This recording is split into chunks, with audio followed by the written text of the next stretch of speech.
Every year on December 22nd or 23rd at the winter solstice, people in the city of Shantou in Guangdong province hold memorial ceremonies for their ancestors.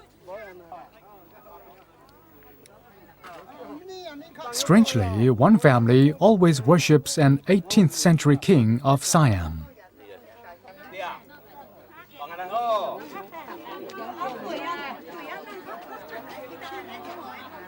Siam is the old name of Thailand. In its 800-year history, the country was ruled by 4 dynasties. The third, called the Donbori dynasty, had just one king, Taksin.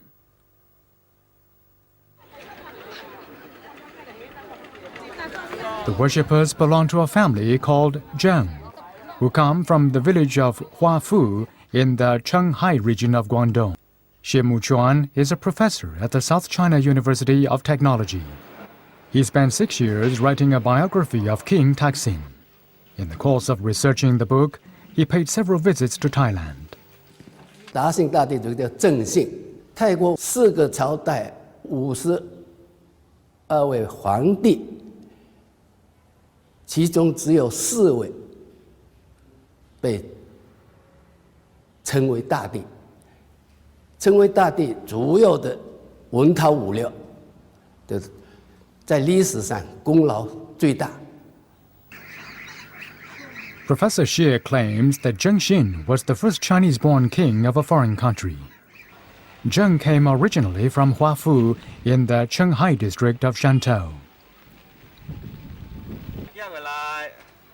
The stone gate has guarded the village for more than 600 years.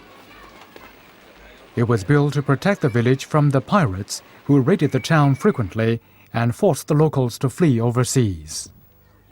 2 Chinese characters are carved on the stone gate, Zi Li, literally meaning hometown. They're thought to have been carved as a reminder of home for those who traveled from the village to distant lands. Zheng Xin's father, Zheng Yong, was one of those who left Huafu. After a voyage lasting several weeks, he reached Ayutthaya, capital of Siam. 到了大城以后呢，他就做小生意，很吃苦，很耐劳，所以慢慢，他积累了一点钱，后来就成家了，娶了一个老婆，是太降罗的女人。7月4号早晨，首都大城天非常好。但突然狂风大作，雷雨交加，并且把他的房子给雷击了，击了一下，他生下来了，所以叫他的雷震子。The baby was Zheng Xin. His father died a few years after he was born. According to folklore, Zheng Xin had a strange physical resemblance to the Buddha in that his height was equal to the distance from fingertip to fingertip when his arms were outstretched. Because of this resemblance, the boy was adopted by the finance minister, who provided an education for him. When Zheng Xin was 13 years old, he joined the Imperial Guard. In 1997, the Thai princess Mahachakri Sindridorn visited Huafu, bringing with her a crown made of golden silk for Zheng's descendants. Her visit featured a gathering of local dignitaries and Thai-based Chinese who paid their respects at the tomb of King Taksin.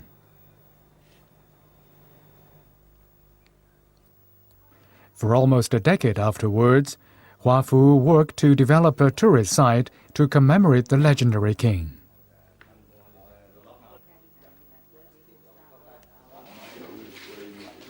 The project was designed by experts from Sun Yat-sen University in 1997. But it faced a major stumbling block.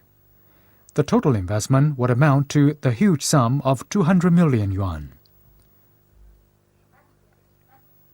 And so, due to a lack of money, the project was suspended for a decade.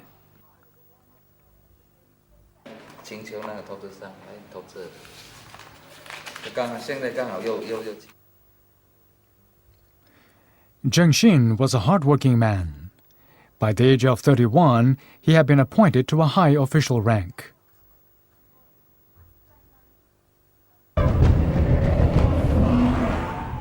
In 1765, Siam was invaded. The strong resistance put up by the Siamese army was undermined by the government corruption, and the country was eventually defeated. After 417 years, the Ayutthaya dynasty came to an end. In the wake of this defeat, Zhengxin became determined to restore Siam to its former glory. He formed an army made up of Thai and Chinese troops, and after 6 months of fighting, they drove the enemy forces out. On December 28, 1767, Zhengxin, at the age of 33, became king of Siam. The dynasty he founded was known as Donbori and was the third imperial dynasty in Thailand's history. Afterwards, Zhengxin's fellow townspeople, having fought alongside him, returned home to China. They took with them 18 pots filled with gifts from the king. The travelers were curious about the gifts sealed in the pots, and so they opened them on the ship home. However, the 17 pots they opened contained only salty vegetables and disgusted. The villagers threw them overboard into the sea. However, the Chinese travelers lived to regret their rashness, for back in their village, they found treasure hidden beneath the salty vegetables in the one remaining pot. The king had covered the treasure to hide it in the event that the ships were attacked by pirates. The remaining pot has been kept for more than 200 years in Huafu. It is the only tangible link between the village and King Taksin.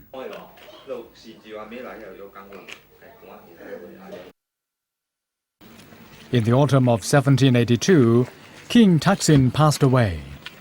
The people of Huafu brought 2 of his suits, one Thai and one Chinese, back to the village to remember him by.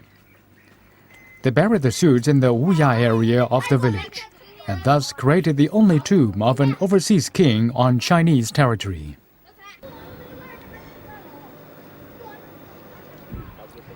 Sadly, the old tomb was washed away in flooding during the Qing dynasty. The existing tomb was rebuilt in 1985.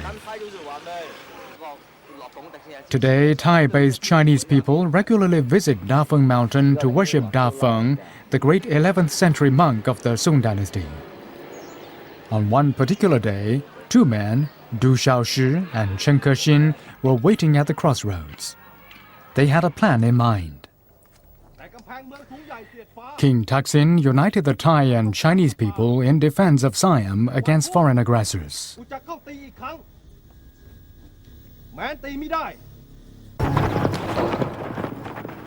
The soldiers weren't the only Chinese people to make sacrifices during the war.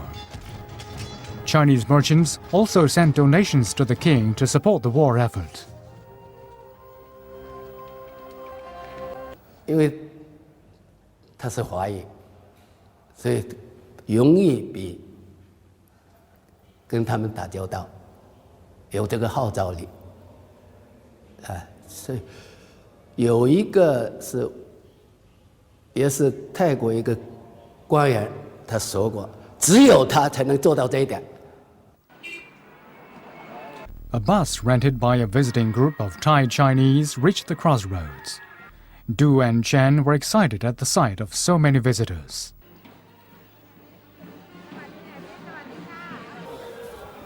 They managed to find the group's leader.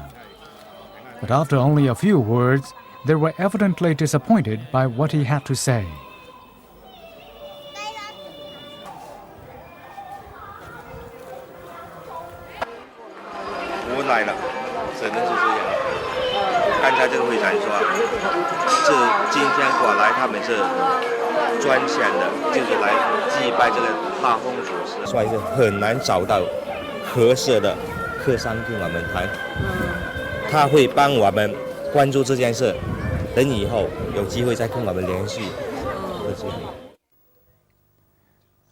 Under King Taksin's rule, Thais and Chinese were all treated equally.